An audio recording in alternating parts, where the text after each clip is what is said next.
right, hello and welcome to Strategy Honestly. I guess you already are quite familiar with Strategy Honestly, and today we're taking a bit different approach to strategy, where we're saluting the military officials and taking a look at military strategy in the context of grand strategy and what military strategy looks like.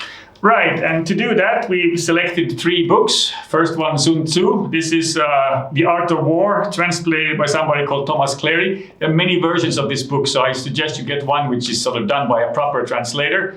Then we have Clausewitz on strategy. This is actually not the full volumes of his book. Apparently the material that he originally wrote is very hard to read.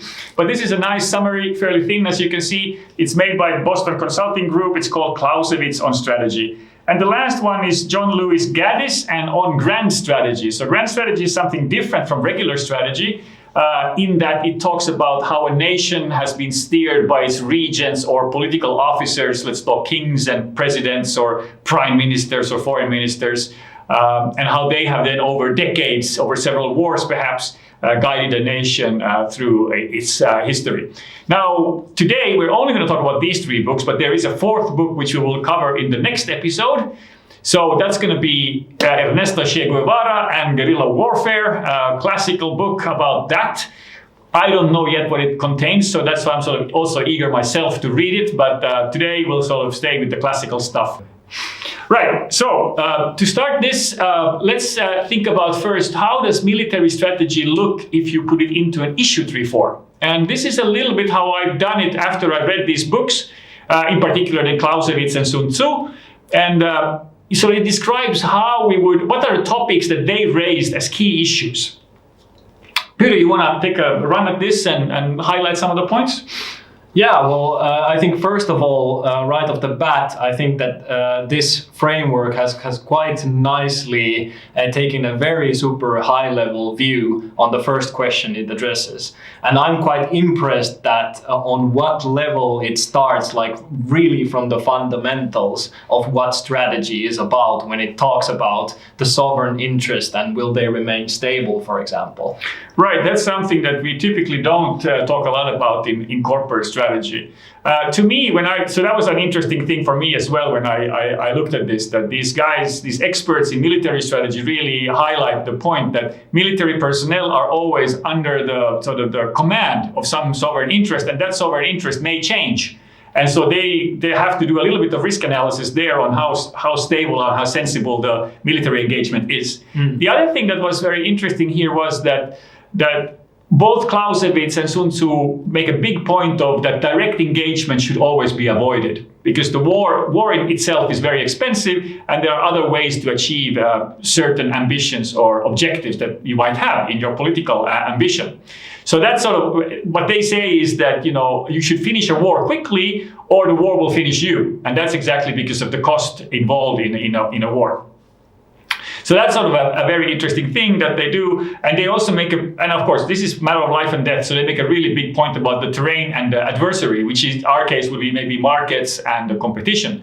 Now, those topics are discussed in corporate strategy, but I felt a little bit like the military guys, they go much, much deeper into the details. They really want to understand everything, and they make a big point, especially Sun Tzu, about using spies, which we in corporate strategy, maybe we frown upon it a little bit, but reality is that if it was a question of life and death, then like Sun Tzu says, the only way to find real information is to have men on the ground finding out that real information. Yeah, perhaps this kind of life and death situation brings out the severity that this information has such a big relevance.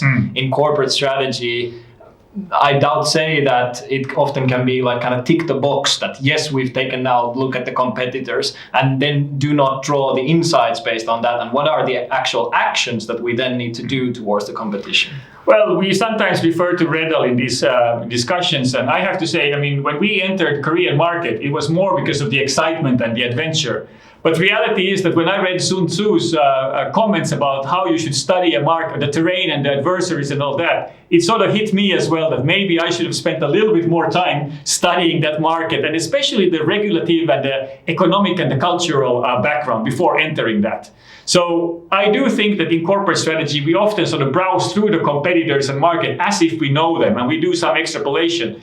But we actually should go much, much deeper in this to understand what the consequences are when we engage. And I also want to point out, recently we had here in Finland the company Volt being sold to an American company, and one of Volt's strategies was to enter markets where nobody else was. So in that sense, they were sort of playing this strategy of no direct engagement. They went into those markets where there was no opposition and captured a strong position there, and that created a lot of value for them because they got a big reach there. So sometimes avoiding direct engagement can be quite interesting. All right, anything else, Pyry? Yeah, well, I think overall related to this issue tree, as I referred, when it starts with these grand questions in the beginning, I'm quite impressed that it then derives into a conclusion. And in the end, you're actually discussing about what are the objectives, what are the actions, what are the risks, and how we're going to mitigate those. So that all of the aspects are kind of in this issue tree. Yeah, it certainly goes through, value creation in some sense, or at least it tries to see how we can achieve the objectives in the least costly way. It talks about risks, it talks about implementation. So certainly those aspects were there. One interesting thing that these books highlight is that in military strategy, they don't really believe in having a fixed plan. So in fact, the strategy was described as more like a cookbook. It's more like rules of thumb that the good general has so that he is prepared or she is prepared against any situation in the battlefield. So Sun Tzu and Clausewitz both are describing sort of appropriate reactions or appropriate initiatives in certain situations. And it's almost like reading a chess manual, that you have these games that you can play and you should play them in this situation or that situation. So from their point of view, they are much less, when we talk about corporate strategy, we often make a very clear implementation plan. We talk a lot about that, and we may have some phases in that implementation plan. In military strategy, that does exist, but under the umbrella of understanding that in an engagement or in military conflict, situations can suddenly change. New players may enter or something else can come. So they are much more sort of open to changes. And I think that reminds me a little bit of scenario-based analysis that we have in strategy. All right, anything else? Was there something else that piqued your mind when you saw this? Well, I think we went quite nicely through the entire issue tree. So no, I think. Okay. Well, one thing that I reacted to was the element of the morale and the stature of the general and those guys, right? There's a lot of talk in military strategy. You talk a lot about the sort of the characteristics of the commander. Does he have the right characteristics? Both Clausewitz and Sun Tzu specifically describe what kind of commander is good and what kind of commander is bad. And also they talk a lot about the condition of the forces and how they feel and how they will behave or react into certain environment when they end up in a certain battle situation. And of course the same thing then for the adversary that they are facing. And of course an interesting thing was also that military strategy is not all about attacking. They really talk a lot about whether attack or defense, when to do that move. And that's sort of interesting from my perspective, that there are sort of many, many different ways of achieving your objectives. And it's not always best to be the aggressor.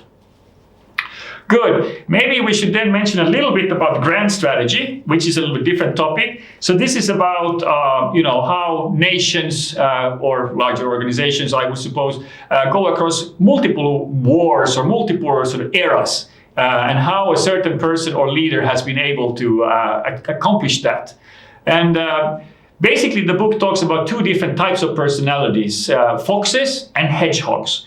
So foxes are the kind of people who they absorb a lot of intelligence from around, but then they change their path depending on what they see. Whereas hedgehogs are driven by a certain vision and fairly stubbornly will go along towards that vision.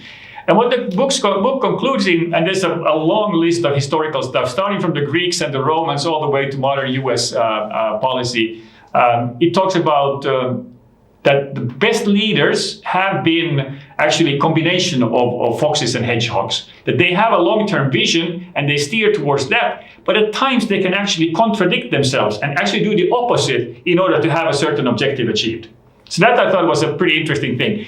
And it actually, there's a section here where they compare Queen Elizabeth and one of the French regents, or Spanish regents in fact, and how they actually differed in these characteristics, and how then Queen Elizabeth did a better job in her thing. So that's a little bit about that. Now, final comment. Yes, there is also something called a grand strategy matrix. It was done in the 80s. Not sure how popular this really became. It's a little bit of a cookbook thing. So it does, in that sense, reflect a little bit military strategy. Not sure what the link of this and grand strategy really is. But in any ways, it's good to know this. Whether it's applicable or not, I think it's a good checklist at least. One could use that in a strategy engagement, I suppose. All right, I think that's it for today. Yeah, all right. Stay sharp, stay critical, and when doing strategy, remember to drive fact-based insights and recommendations. Merry Christmas. Yeah, Merry Christmas. Cheers.